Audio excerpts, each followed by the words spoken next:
Vamos lá, gente. Continuando aqui, essa aqui é a aula 2, parte 3. Agora a gente vai falar de transcrição e tradução. Essa aula aqui vai ser um pouquinho longa, tá? Porque a gente vai falar em detalhes tanto da transcrição e só um pouquinho da tradução, tá? Então vamos lá. Então esse aqui é o dogma central da biologia da genética molecular, que se refere ao fluxo de informação.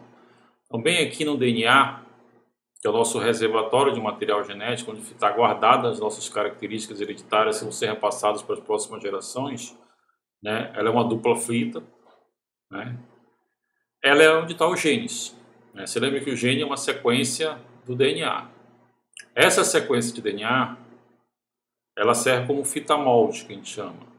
Essa fita molde vai ser transcrita no RNA mensageiro, né? Qual é a diferença entre DNA e RNA? Né? Existem praticamente quatro diferenças básicas, para falar a verdade. A primeira é a questão que a molécula de RNA ela é uma fita simples, só tem uma fita. A molécula de DNA é dupla fita. Na molécula de DNA nós temos timina, mas na RNA nós não temos timina. A timina é substituída pela uracila. Outra coisa interessante sobre a molécula de RNA é que ela pode assumir uma conformidade tridimensional. Ela pode fazer alças, grampos, né?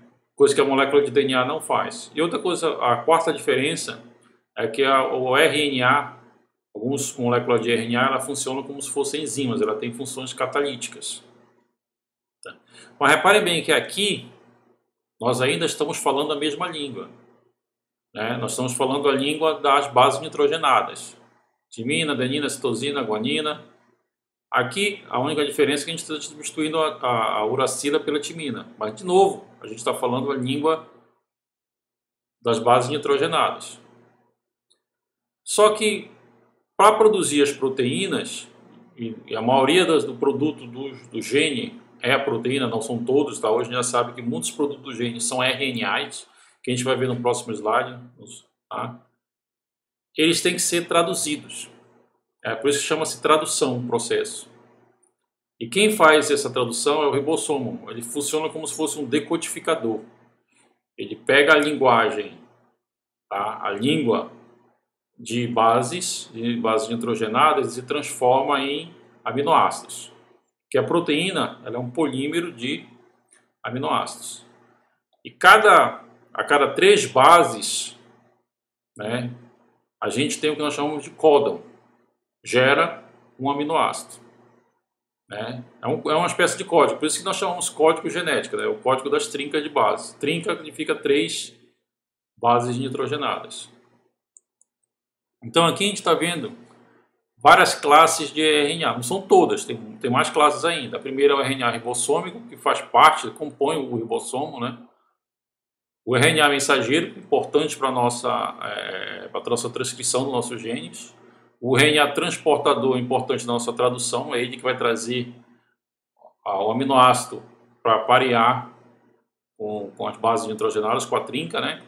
Só que a gente tem outros RNAs que ajudam, auxiliam tanto na transcrição quanto na expressão de alguns genes. Então, a regulação dos genes, parte dela, algumas são devidas a enzimas, mas algumas são muito devidas à atividade de RNA. Por exemplo, nós temos aqui o RNA nuclear pequeno, que ele ajuda no pré-processamento do pré-RNA mensageiro. O RNA nuclear pequeno, ele também faz parte do processamento e montagem do RNA ribossômico. O microRNA inibe a tradução do RNA mensageiro. Por exemplo, alguns genes são inibidos porque o microRNA impede. O RNA de interferência pequeno, ele aciona a degradação de outras moléculas de RNA, porque as moléculas de RNA elas não podem ficar no interior do citoplasma ou do núcleo vagando para lá e para cá, né?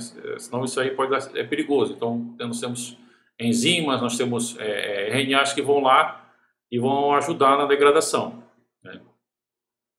Tem RNA de interação PIWI, que também suprime a transcrição de alguns elementos transponíveis em células reprodutoras. E o CRISPR, que é muito comum em bactérias, que ela auxilia na destruição de DNA estranho, porque como a bactéria ela consegue, assim, engolir muito DNA externo, esse DNA externo pode interferir no DNA dela, então ela tem que ter um mecanismo de destruição. É de proteção mesmo do material genético dela. Então, como é que fica a transcrição nas bactérias, né? Primeiramente, ela tem que ser o molde, né? O molde é a molécula de DNA. Então, o RNA mensageiro ele é produzido a partir do molde de DNA. Não é o DNA inteiro, é só o gene, só aquela parte que vai ser necessária para produzir o gene, né?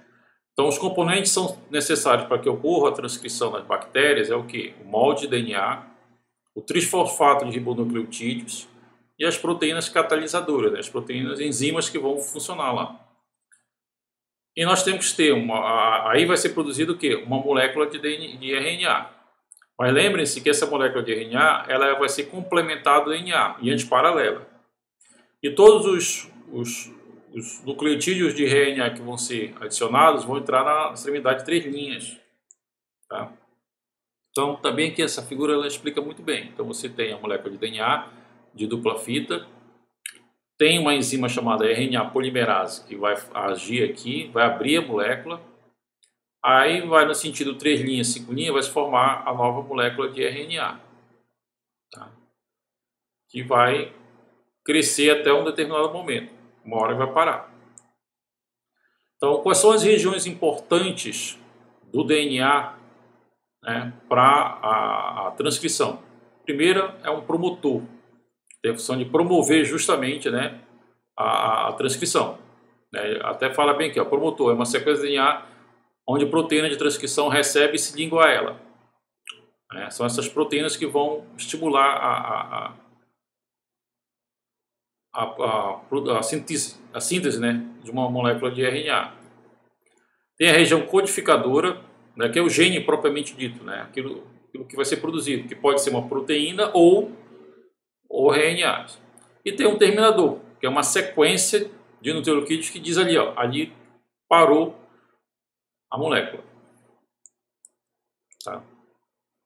Com relação à transcrição e às enzimas, as principais são os RNAs polimerases, tá? São elas que vão polimerizar a nova cadeia de RNA, só que a gente também tem chamadas proteínas acessórias. Na bactéria, só tem um tipo de RNA polimerase. Ela geralmente é uma enzima grande. Ela, na verdade, ela é uma holoenzima, formada por várias subunidades. Só no núcleo dela, no cerne, tem 5 subunidades. 2 alfas, uma beta-linha e uma ômega. A gente vai ver aqui depois. Só que nessa estrutura ela não está ativa. Ela só consegue ser ativada por esse fator sigma, que é um outro pedaço de proteína, uma outra subunidade da proteína que vai se unir a esse núcleo para ligar o promotor. E a partir daí vai começar a síntese. Já nos eucariotos você tem várias RNA polimerases. RNA polimerase 1, 2, 3, 4 e 5. Que são responsáveis por vários tipos de síntese de RNA e proteínas diferentes. Então aqui é o núcleo da RNA polimerase. Então você tem uma subunidade beta, subunidade beta, 2 alfa, uma ômega. Ela não está ativa ainda. Ela só é ativa quando esse fator sigma entra e forma a holoenzima. Na bactéria, a transição envolve uma iniciação, lá na região promotor, lá no promotor, um alongamento, quando a molécula de DNA ela vai se alongando, e um término quando ele para. Para que seja iniciada a transcrição, lá no promotor tem uma região chamada Tata Box, que é uma região rica em adenina e timina. Essa holoenzima, de RNA polimerase vai se ligar lá na região do promotor, vai desenrolar o DNA e vai aparear logo os primeiros trifosfatos de ribonucleotídeo, os nucleotídeos de RNA. Bem, aqui dá para vocês verem. Aqui você tem o cerne da RNA polimerase. Aqui tem o fator sigma. Quando esse fator sigma não se ligar aqui, a RNA polimerase não está funcionando. A partir que ele se liga, ele vai lá e se liga na região do promotor. Aí ele vai desenrolar uma das cadeias do DNA, separando as duas fitas, e aí começa a ser inserido o primeiro nucleotídeo de RNA na extremidade de 3 linhas. Que ela vai crescer no sentido 3 linhas, 5 linhas. E o término da transcrição nas bactérias, como é que ela acontece? Bem, ela vai transcrever até encontrar uma sequência que é o terminador. Tem dois tipos de terminadores. Os terminadores dependentes de Rho, que é uma proteína, que são terminadores propriamente dito, que são uma sequência rica em citosina que se liga a uma proteína Rho, que tem um sítio chamado RUT. É o sítio de ligação da proteína Rho. Tem aqueles terminadores que são independentes de Rho. Eles possuem sequências repetitivas e invertidas, que quando são transcritas, eles formam uma espécie de grampo. Aí esse grampo é um sinal que lá na frente vai parar a transcrição. Tá? Então forma uma fita de 7 a 9 nucleotídeos, com que segue uma repetição invertida. Em seguida aparece um bocado de uracila, depois do grampo, aí esse é o sinal que tem que parar a transcrição. Bem, aqui dá para vocês verem. Então aqui você tem uma via dependente de Rho e uma independente. Na dependente de Rho, o DNA está transcrito, o RNA está sendo transcrito, e aqui vai ter um sítio de ligação da proteína Rho. Quando esse sítio de ligação, essa proteína vai chegando aqui mais perto, ela forma um grampo, ela passa aqui, esse é o sinal. Vamos parar a transcrição, a transcrição para. Nas independentes de Rho, se vocês olharem aqui as duas sequências, essa sequência começa aqui, a mesma começa aqui, ó.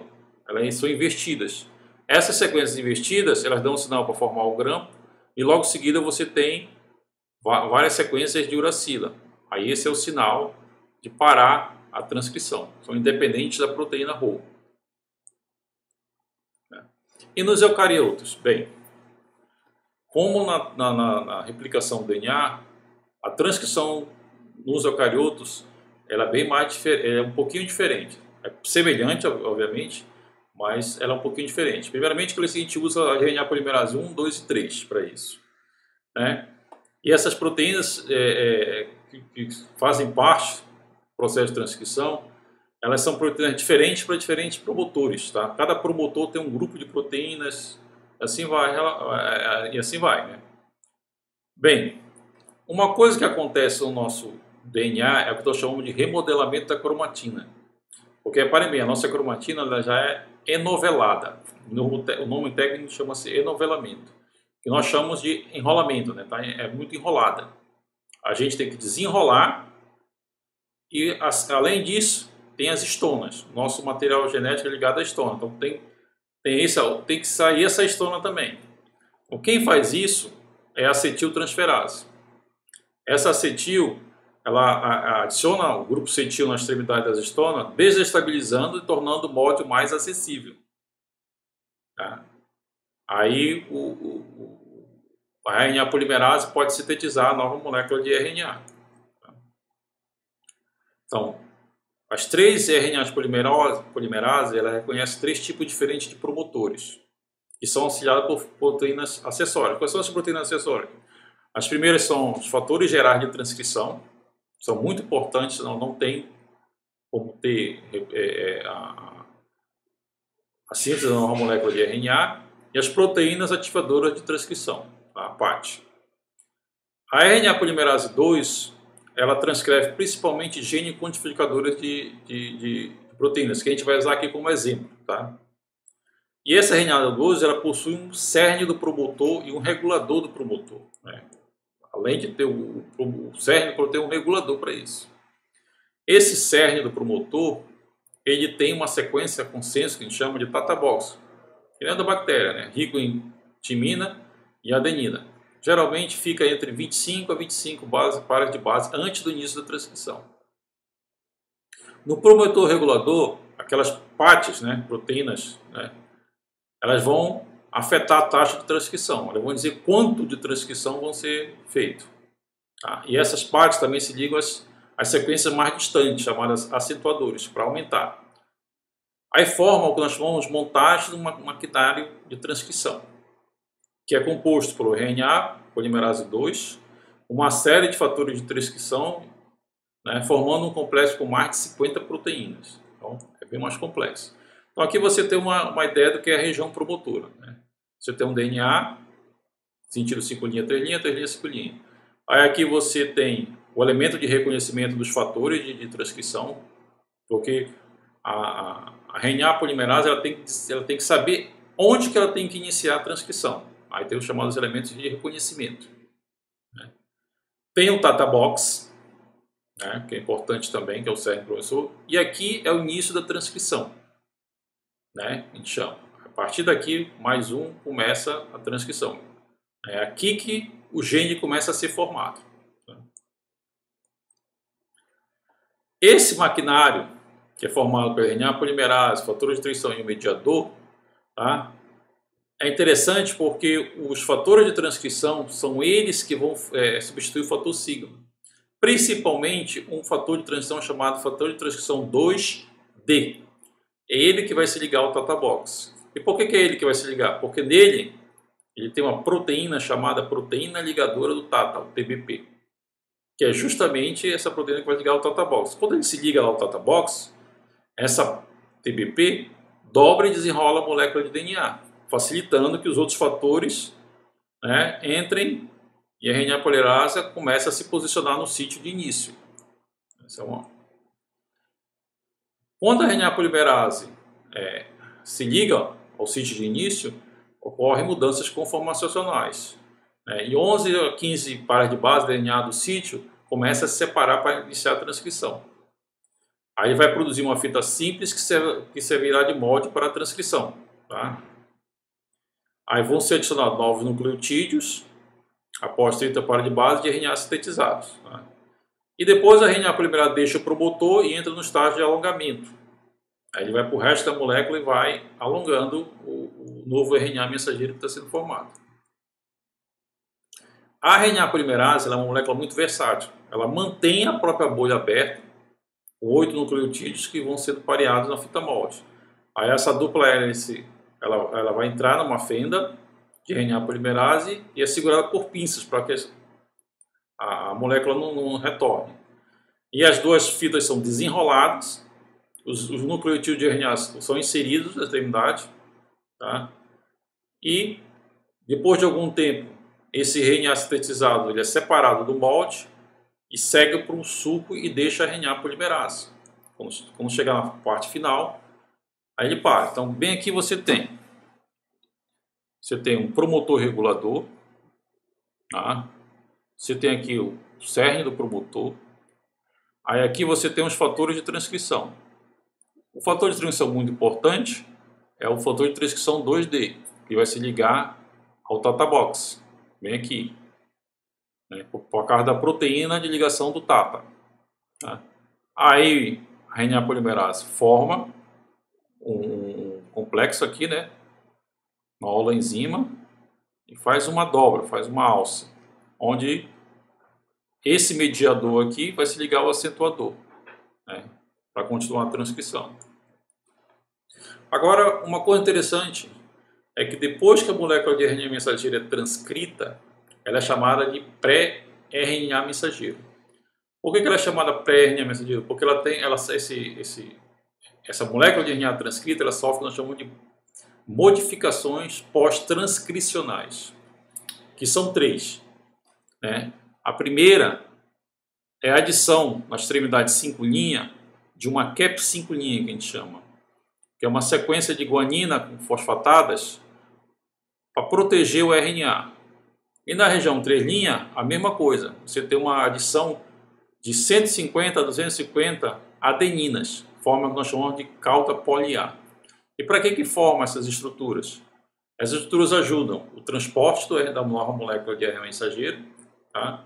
E também evitam que enzimas destruam a molécula de RNA, porque no nosso citoplasma, tá, gente, as moléculas de RNA que estão lá sem fazer nada, elas são destruídas por uma enzima chamada ribonuclease, ou RNase, como a gente chama também. Tá? E uma outra coisa interessante sobre a nossa transcrição, né? A transcrição nos eucariotos, ela acontece no núcleo da célula. No RNA, ele sofre das transformações, processamento, né? Chamadas transformações pós-transcricionais, e ele migra para o citoplasma para ocorrer a tradução. A tradução ela ocorre no citoplasma da célula. Né? Outro fenômeno, e terceiro, último fenômeno que acontece nessas modificações no processamento de pré-RNA mensageiro é a remoção de introns. O que são introns? Introns são regiões que foram transcritas, mas que não se traduzem em proteína. São chamadas regiões não codificadoras, né? Os exons são as regiões que realmente codificam, por isso que eles são chamados exons, que significa regiões que expressam genes. Os introns são regiões que não expressam genes. Nas bactérias não existe esse problema de introns e exons, né? A proteína que é produzida na bactéria, toda ela é expressa. Por exemplo, se a gente for usar o código da trinca de base de RNA para explicar, no procarioto, as bactérias, a trinca ficaria Bia, vai com Rui. Na gente, que é o carioto, teria Bia, aí teria umas sequências que não seriam expressas, não seriam gene, vai, aí de novo umas sequências que não servem para expressar, com, aqui uma sequência, e aqui com Rui. Eu coloquei isso aqui pequeno, mas na realidade algumas são muito grandes, que a gente vai ver nos próximos slides. Como é o caso daqui, ó. O gene da beta-hemoglobina humana, ela tem mais ou menos 2.000 pares de bases. Quando a gente fala do gene do fator 8 humano, que é o gene que é o fator 8, é responsável, ele é uma das proteínas relacionadas à nossa coagulação sanguínea, né? A própria aquela doença em que você tem a deficiência do fator 8 impede a nossa coagulação sanguínea. Então aqui você está vendo aqui que o gene tem 200.000 pares de base, mas só essas em vermelhos aqui é que são os exons. O restante aqui em laranja, tudo é intro. Tudo isso tem que ser removido. Tá? Como é que esse processo, essas regiões são removidas? Eles são removidos por um processo chamado splicing. Splicing em inglês significa corte. E como é que é feito esse corte? Existem algumas proteínas e RNAs, chamadas RNAs, snRNAs, que ele forma as proteínas, né? Tem umas proteínas que ajudam, que vai de U1 até U6. E eles se ligam nessas regiões aqui que reconhecem que são exons para fazer o splice. Então, à medida que essas unidades elas vão se conectando com essas regiões, elas meio que vão diminuindo a distância entre dois introns, tá? E quando elas formam realmente uma alça, que nós chamamos de alça de Lariat, tá? Tem uma enzima chamada fosforiltransferase. É ela que vai cortar finalmente o exon e deixar só o intron. E esse RNA mensageiro, depois que você colocou o cap, colocou a poly-A e removeu todos os introns, é que vai para o citoplasma para fazer a tradução. Eu falei para você no início que existe um chamado código genético. O código ele é baseado nisso aqui, ó. No DNA você tem as trincas, como essas aqui, ó. Essas trincas, elas levam a formação, são transcritas, né, no RNA mensageiro. Né? Que no RNA mensageiro não tem timina, né, mas tem uracila. Essa trinca aqui era chamada de códon. Essa trinca aqui ela tem que ser pareada com o RNA transportador, que também tem as trincas complementares. Né? Por exemplo, a citosina com a guanina com a citosina, a uracila com a adenina. Ele é chamado de anticódon. Esses códons aqui, anticódons aliás, vão se ligar a aminoácidos. Existe um códon para um aminoácido, ou o códon pode servir para vários aminoácidos? Pode. Geralmente, na maioria das vezes, gente, um códon, aliás, um aminoácido tem vários códons. Né? Na natureza, nós temos 20 aminoácidos que são importantes. Então, imaginem que o aminoácido seja como se fosse o alfabeto. Né? Então, uma proteína, por exemplo, uma proteína pequena de 100 de 100 aminoácidos. São 100 letras, né? Você imagina quantas palavras diferentes nós poderíamos criar com, com esses aminoácidos. Tá? Então aqui nós temos uma estrutura do RNA transportador. Ele geralmente forma esses grampos, essas alças, e aqui ele tem um anticódon. É esse anticódon aqui que vai se ligar ao códon do RNA mensageiro. E bem aqui, esse sítio 3' é onde vai estar o aminoácido. Então aqui está mostrando o ribossomo, né, fazendo a tradução, né, transformando a informação que está transcrita na linguagem das bases nitrogenadas em aminoácidos e proteínas. Bem aqui. Então o que acontece? O ribossomo ele tem 3 sítios de ligação. Tá?